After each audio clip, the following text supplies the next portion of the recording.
Have you ever looked at a piece of code and wondered why it was written that way? If you've ever come across the duration cast in C++, you're not alone. Today, we're diving into why C++ introduced duration cast instead of just using static cast. I totally get it. It can be confusing when you see a new operator and wonder why the existing ones aren't enough. You're not the only one who has asked this question, and it's a common point of confusion among C+ developers.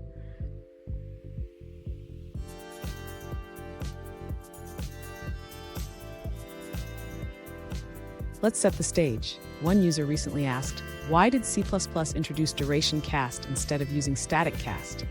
They were puzzled about the need for a new operator for time conversions, especially when static cast seems to do the job. Sound familiar? Let's explore this together. So what's the difference? The key here is that duration cast is specifically designed to handle time durations, which can be tricky.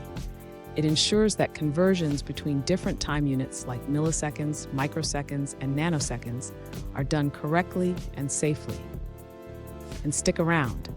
At the end of this video, I'll share a quick tip on how to effectively use duration cast in your own projects.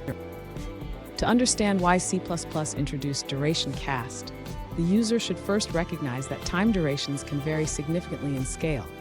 For example, milliseconds, microseconds, and nanoseconds are all different units of time. Using static cast for these conversions could lead to errors. It does not account for the specific units of time, which can result in incorrect calculations or loss of precision. Duration cast, on the other hand, is designed specifically for converting between different time durations. It ensures that the conversion respects the units and maintains accuracy. When using duration cast, the user can convert between different types of durations safely. For example, converting from milliseconds to seconds is straightforward and reliable.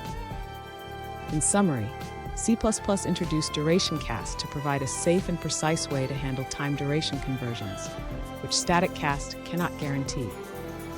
Fun fact, did you know that the concept of time in programming can be as complex as time travel in movies? Just like in those films, one wrong move can lead to unexpected results. Now, let's look at the answers provided by other users. This user reflects on their previous thoughts about using static cast for time conversions. They now believe that relying on explicit conversion syntax is a better approach. This means using clear conversion methods instead of implicit ones. Here's the tip I promised. When using duration cast, always double-check the units you're working with. This simple habit can save you from a lot of confusion and bugs down the line. And there you have it. Now you understand why C++ introduced duration cast and how it helps with time conversions. If you found this video helpful, don't forget to subscribe for more insights and tips on C++ programming.